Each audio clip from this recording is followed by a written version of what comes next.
Joel Sherman back with three things. Why don't we open with this? A wrap up of the Mets, wrap up of their disaster. Monday was for falling on swords and promising diligence in the offseason and a non repeat of 2025. Steve Cohn put out a tweet apologizing to the Mets fan base for their epic collapse. David Stearns did a press conference at Citi Field, took responsibility for everything that happened as the architect of the team. Look, this is very modern. This is the beginning of a PR campaign, and I want to give the Mets credit. Most owners never make themselves public in any way. Steve Cohn does. He put a voice to himself again yesterday. A lot of heads of baseball operations now hide at the worst times. David Stearns, the day after this disaster, sat in front of reporters, took questions for a half an hour. But this is about PR. This is about humanizing this to see if they could begin to change the page. But I think the thing that you have to remember here is that the people involved, there's some loss in faith in all this. We just have to think where the Mets were 12 months ago. They made a shocking run to the NLCS. And at that time, I want to read the quote. Steve Cohn, after the Mets eliminate the Phillies to get to the NLCS, to get on a plane to go to the Dodgers, he says in the winning clubhouse, he was soaked in champagne. He said, "I want to slay the negative Met fan perceptions, and we're on the way to doing it." Well, they were supposed to get on a plane from Miami to Los Angeles on Sunday night, and they didn't ever get on that plane. There was no champagne, just pain this time. And, 12 months later, they gave CPR to that, to the negative fans. And it's hard to believe from where they were last year, getting Soto from the Yankees, taking him away from the Yankees, bringing back Alonso, getting off 45 and 24 through June 12th, that this is where they are, and yet it all feels like old Mets stuff again. This is a team that's only made the playoffs 11 times in 64 seasons. It's only won its division 6 times. It's only gone back-to-back to the playoffs, still now twice. They didn't go this time back-to-back. They have never gone 3 times in a row. When he signed Juan Soto and there was the press conference at Citi Field, another triumphant moment for the Mets in December, Steve Cohn revealed, he said, he, meaning Soto, asked me, "How many championships would you like to win over the next 10 years? I said 2 to 4.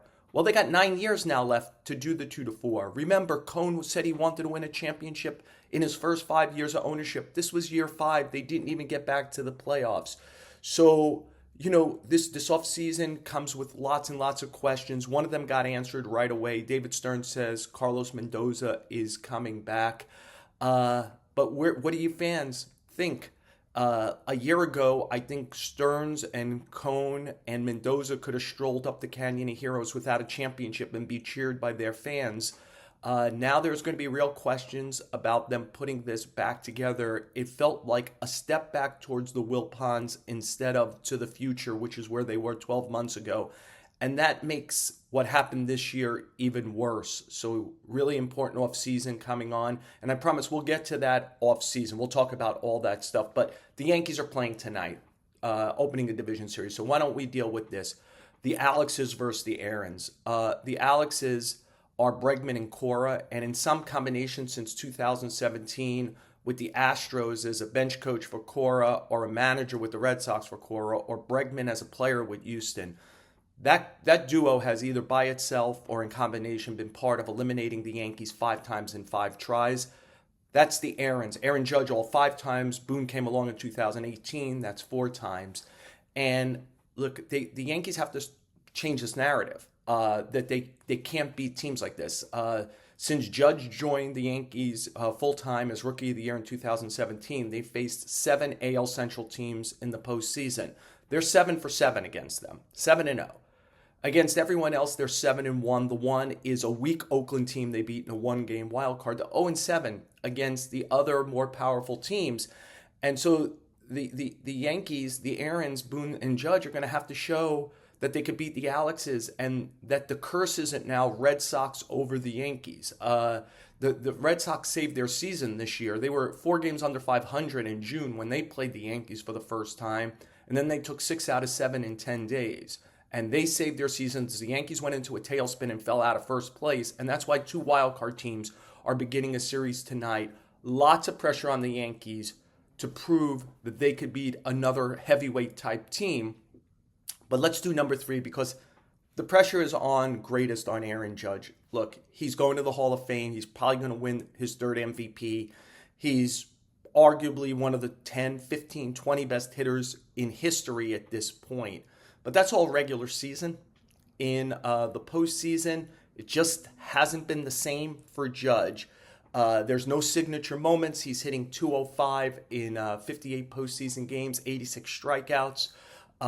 You remember the boombox incident? In 2018, the Yankees tied the series 1-1 at Fenway Park. Judge left Fenway Park blasting a boombox playing New York, New York. His offense has gotten even worse since then. 181 average, 657 OPS in 42 games since that gesture. Runners in scoring position in the postseason, 7 for 44 with 20 strikeouts. That's a 159 average. With 2 strikes, he's almost totally useless. 15 for 138, that's 109, 86 strikeouts. Look, he goes into the postseason as hot as you could be. He had a 370 average and a nearly 1,300 OPS in September. But he's had big Septembers before, and they haven't translated into October. The 2 starters he's going to face to open this series, Garrett Crochet and Brian Bayo. He's 4 for 36 combined, 2 homers, both off of Crochet, and 22 strikeouts. So, look, the Yankee offense without Soto this year was really good. It was longer. It was more diverse. It was very left-handed, lots of homers, second most in the team history. Bellinger proved to be a clutch player. We know Stanton rises at this time of year usually. Ben Rice finished hot. This is about Judge. It's going to be hard for the Yankees to beat the Red Sox. It's going to be hard for the Yankees to get 14 wins and get a championship. He has to change the narrative that he's just a great regular season player. Again, one of the best ever. These are the Yankees. The Yankees have 27 championships. Their greatest players ever have had big moments at this time of year. For the Yankees to win, Aaron Judge has to join that club.